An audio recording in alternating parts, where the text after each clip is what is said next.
here we are at this time in this place. Now, I heard a phrase say, you'll never be more beautiful than what you are right now. You'll never be here again, ever. Oh, you may come back to the church, but you'll never be here. Now, at this time and at this moment, if this moment passes you by, you may miss the chance to redeem yourself from what you are before you walked in here. How do we capitalize on what we are, who we are? How do we take advantage of this moment? Are you hearing something that you need to hear? And will you renounce what you were to accept what you are? You have to be the one to figure that out. But how are you making decisions? And what are you making decisions based on? Do we recognize wisdom when it hits us? Do we understand it when it comes? Or do we decide, I am going to reject this wisdom and wait on a better deal, something easier for me to accept? What's going to be easier? Tell me, what will be easier for you to accept? What is your blessing? See, a lot of people want this Shazam blessing. You want God to handcuff you, arrest you, and throw you down on your face and bruise your mug up so that you will get a revelation.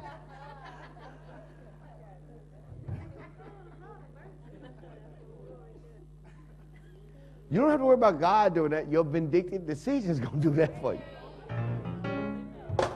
How many of y'all know you've been making decisions because you was mad? Okay, that's fine. That's fine. That's fine. Now, we got to stop that. Because who is it going to hurt? Come on. Who has it hurt? Well, now, come on now. If you can decide to punching yourself in the face, you're better than that, right? You're better than that. I didn't rise up. Lift up thine eyes, O ye gates. Lift up your head and say, I'm better than this. I can do better than this. I can be better than this. I am better than this. I was born better than this. And I know better than this. And I am not going to do this to myself again. But you know what? That takes practice. That's not a concept easily grasped. Even though you understand it in your mind, old habits are what? Oh, man, we have such smart people in here today. It should be easy teaching. It's easy teaching. So you're at Genesis chapter 4, right? All right, let's start at verse 1. Let's go ahead and read that. And Adam knew his wife, and she conceived and bare Cain, and said, I have gotten a man from the Lord. And she again bare his son, Abel. And Abel was a keeper of sheep. Cain was a tiller. Okay, now, remember that.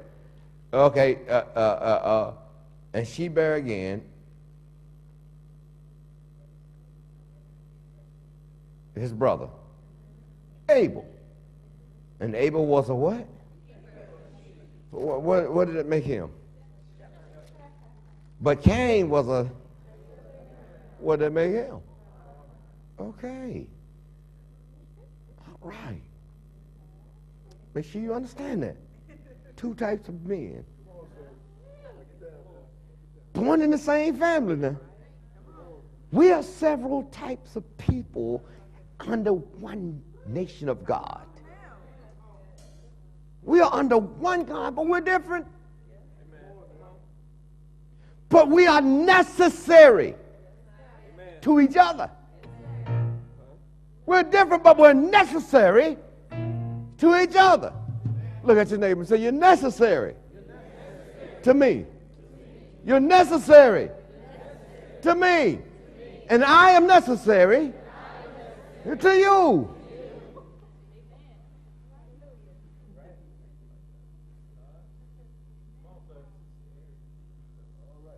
Now, when you say something like that, it means that you cannot think like you all the time because you're necessary to me. If you keep on thinking like you think, you can be dangerous to me. And if I keep thinking like I'm thinking all the time, I'm dangerous to you. our decisions, once you start the ball rolling, now I need you to think about something, and I need you to think about this really, really hard. How many of you would venture to say that one bad decision leads to what? Another one. How many of y'all would say that? Okay. So somewhere we got to stop the cycle. It just don't translate and it doesn't transform. It's got to stop first. You got to repent of bad decisions.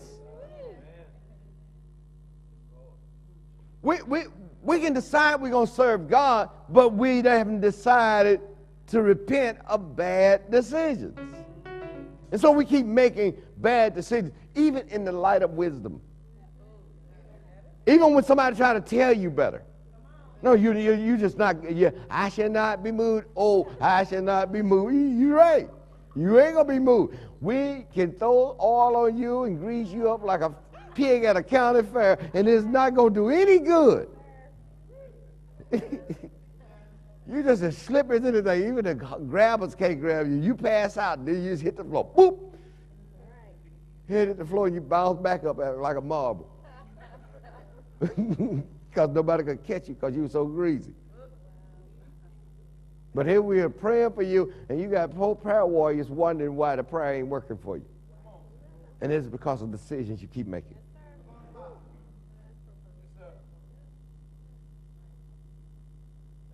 Ask yourself, are your decisions vindictive? Look at your neighbor and ask them, are you mad? I don't care if they get, come on, y'all can do it. Y'all can do it. Look at them. You look hurt and ask them, are you mad? I mean, I ain't talking about crazy mad. I'm just talking about, are you mad? Are you angry? You know, put it in any way. Are you disturbed? How many of y'all mad because your mama was bad? Come on, you do. Okay, don't raise your hand. How many of y'all mad because your daddy was bad? How many of y'all don't eat greens because your mama didn't eat greens? Now see, here's the problem. Here's the problem. Are greens edible? But you, in your mind, have formed a resolve of dislike simply because of what you feel like they thought about you eating them. And nobody can even take you out and feed you good because you have not developed a taste based on the prejudiceness of your parents. And what generation are you of dislike? Now you're making presidential decisions based on categoric hate. You hate because your folks hate it. Anybody ever seen a family hate? Oh, we have historical value in the Hatfields and the McCoys. But they ain't the only ones. Down in New Orleans, you got light people versus black and dark people. And then they get mad because white people don't like black people. Come on. But black people don't like black people. Come on. Well said. Come on, Apostle. White people don't like white people. Amen. Have we lost our minds? Amen. And so we pick and choose what we like. It doesn't have anything to do with what's right. Amen. Is it right? No. We can all attest to that. It is not right. But we are going to allow ourselves to go to hell because we make judgments, not on what's right, but what we like. Now, when it comes to the Bible tells us we need to absolve ourselves of these different derisions. We've got to make sure that we do not allow ourselves to fall victim to society's woes, to not allow ourselves to fall into the fray of popular opinion. But we do allow ourselves to do that. And then we come to church after a whole week of hate. We come to church one time. Do you think we're going to defeat your hate today? Now, I need at least a Wednesday or Friday so we can kind of like tamper that thing down. Hey, whoa, whoa. You steaming hot by the time you get back here next Sunday. You know, not even Jesus can go against your free will to hate. And the thing is, you have all this time to create a logic to do what you're doing. You have all this time to do that. And nobody's working against what you have already decided that you wanted to do. Well, now, we got to understand. Now, I've taught you that when you are angry, unresolved, distorted through distraction, you cannot make an adequate decision. How many of y'all have tried to do something when you was mad, try to make a decision, and it just blew up in your face? It just, yeah. All right, let's go on then. Okay, till on the ground. And in process of time, it came to pass that Cain brought up the fruit of the ground, an offering unto the Lord. And Abel also brought up the firstling, and the Lord. All right, now we got to find out. Okay. Cain brought up the Baptist, and Abel brought up the full gospel. And Cain said, you don't need to speak in tongues. The gift was for another time. We don't need it right now because the Lord has already came and gone. Yeah. And he had spice with his preaching.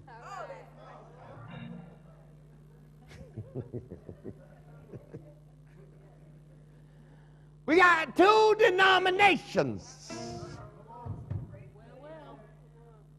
But God accepted one and he rejected the other one. Let's talk about the war of churches if we can't talk about the war of minds, because it's easier to put it on the churches. That's what you do, put it on the churches. I mean, it's the church that's wrong, the reason you don't attend church more often, right? It's the church that's wrong, the reason you've been hurt. It's the church's request that you do what the Bible tells you to do. That's the reason you don't attend church. So now let's put it all on the church for right now. But it's the church that was the problem. It was the big deal that was the problem. But sooner or later, you're going to have to reap the consequences or the benefits of your deeds. You can blame anybody you want to for what you ain't doing. That's very destructive. And it's not just destructive, but it's self-destructive. And it can be destructive to your children. Your vindictiveness is going out on your children because your children say, I don't have to do this. Now, don't talk to your children about God if you can't talk to yourself about God.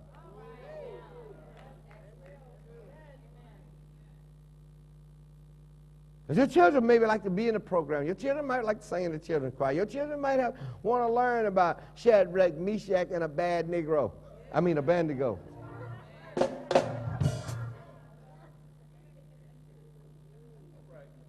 Don't y'all be swelling up on me. Don't get squirrely on me.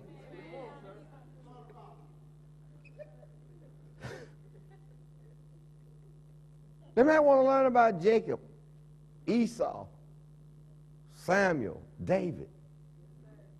But you ain't taught them nothing. They're going to be angry than you were. Because they're going to say, because you didn't want to learn, you didn't teach.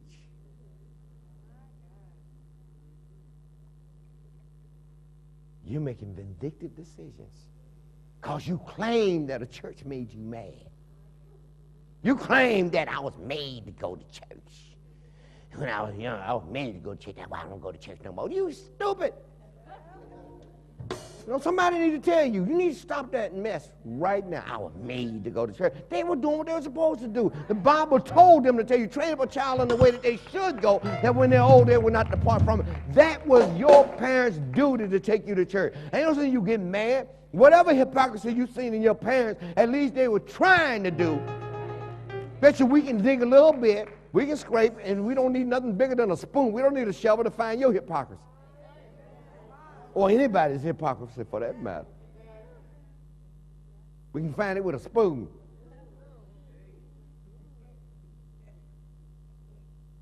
But that's no reason to deprive our children of what they deserve.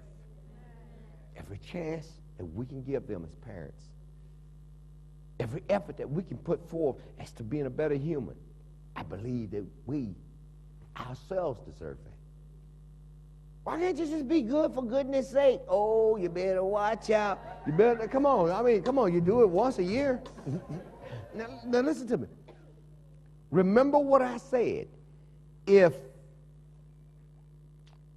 we come into church, two denominations of people. Now, of course, we got two different minds. We got two different mentalities. We've been trained two different ways. How do we reconcile that into the church? You don't come to church because you feel like you're a victim. There are two types of people in the world. There are overcomers and people that feel like they're victims. People that feel like they're victims. People that 95% of people who claim to be victims are only claiming they're victims because of how they feel. Not that they are in reality a victim. I'm not saying they're not, but I'm saying that you have to consider your contribution to your situation. People that refuse to consider their contribution to their situation. How did this come to be? What was your part in it? What did you do? What did you say? How did you act? What wisdom you went against? You know, the consequences, are they the reaping of the sowing?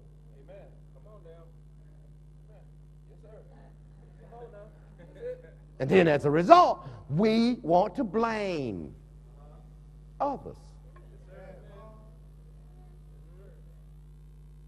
We want to blame others. All right, where we at? Verse what? Okay, so we see now that these two guys had given an offering. But unto Cain and to his offering, why did God accept Abel's and not Cain's? Because he had asked for a certain thing. Not what you're willing to give. All right, look at this. And he had not respect. And Cain was very wroth, and his countenance fell. Now, here's the problem. There are people in the church, they get mad because some people in the church get promoted before them, but they don't understand the difference in the offering that a person is willing to give. Some people are willing to give what they have, and other people are not willing to borrow from somebody to give what God asked for. God can ask for something you have, but what you don't have, you can go to somebody else and get.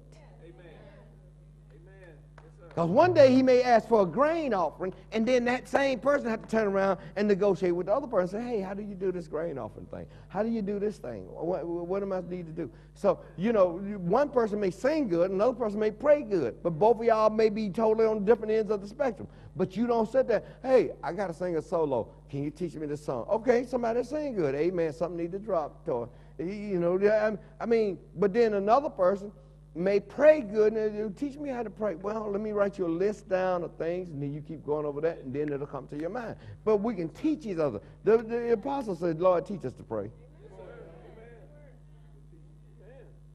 You know, and that started from, they was up there, and all kind of stuff went against them, and they said,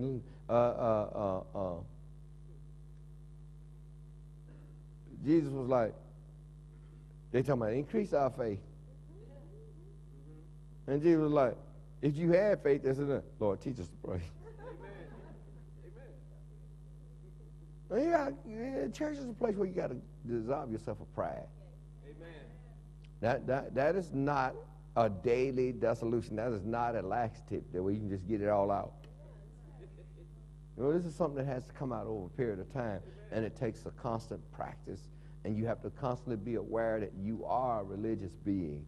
You're going to worship something. If it ain't God, you are going to worship something. Amen. But you have to apply yourself in order to do that. Sunday morning, the whole day is the Lord's Day. Y'all know that, right? Amen. The whole day. I got 2 services today. I don't always feel like coming back here, but I do. Amen. Because it is my duty to do that and to minister to those who will come. Amen. But the thing about it is you have to be hard pressed on us. So Paul says, I'm forgetting those things which are behind and reaching forth to those things which are before. I press toward the mark. I press toward the mark. I mean, I used to hear them old people, yeah, I'm glad you press your way out. But a real person that want to do something, you shouldn't have to press your way. You should be drawn out. You shouldn't have to press your way out tonight.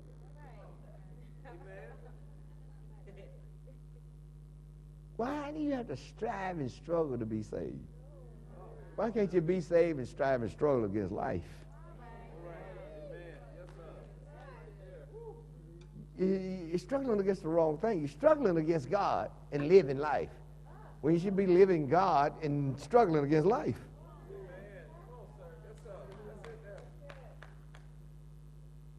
Well, life has its own struggles. He said, take no thought for tomorrow will take thought of itself. It's going to come with its own complexities. And then if you got God, see, a lot of times we can't get blessed by God because we have no confidence in somebody we don't actually know.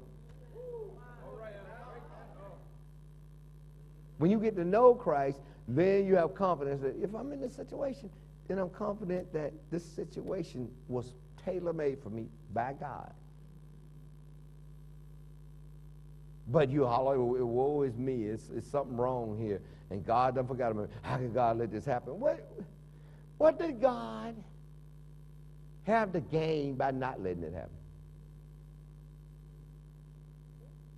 I mean, you come on now. I know this is going to sound really, really crude and crazy, but here's the deal. Why would God save you? What great benefit does he get from saving you? Other than you're going to want welfare in heaven. You're doing absolutely no work on the earth for him, but you want him to save you.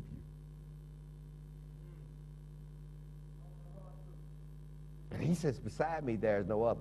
You know, I've seen women especially leave the church because I need to keep peace in my house. Well, you shouldn't have married that devil if they don't want you going to church. If they are going to compete with God, you should not have married that demon. Because God said, besides me, there is no other. If God don't dictate in your life, somebody else does.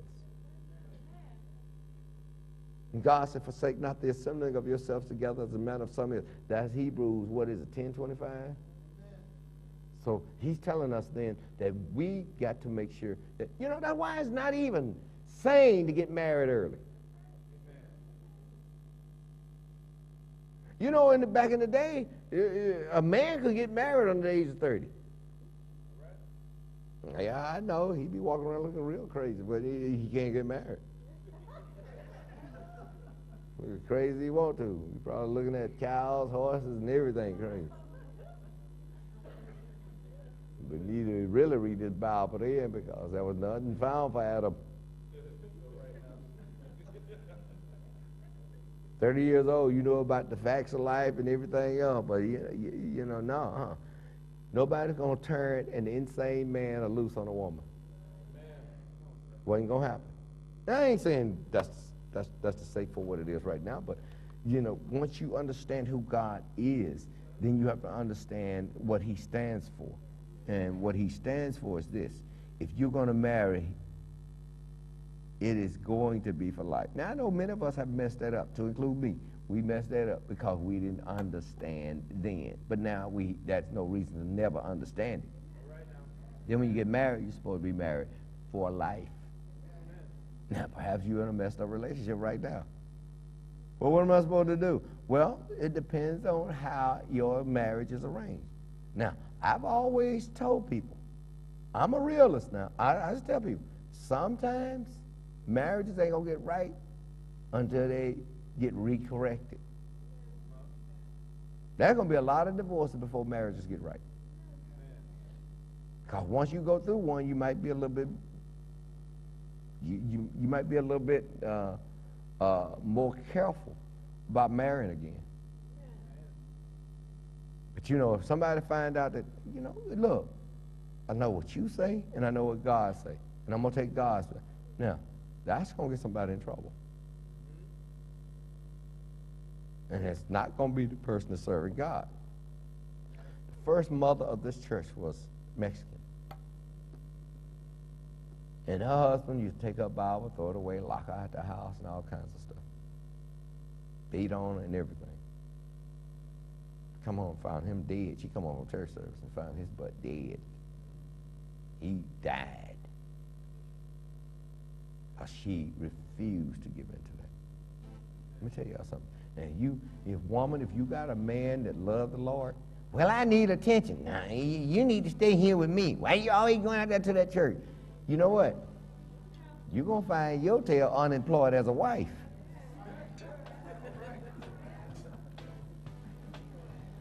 It will happen.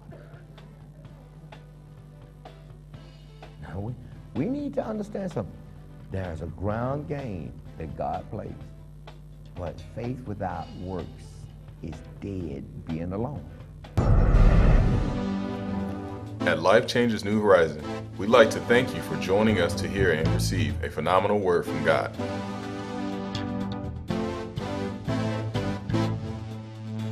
Please visit our website to order the message you've just enjoyed or choose from thousands of sermons available for purchase. You can order this revelatory teaching on cassette, CD, or DVD. For more information on Life Changers Ministries, go to www.lifechangersmi.com or call 1-877-524-9673. Life Changers. We are shining the light all around the world.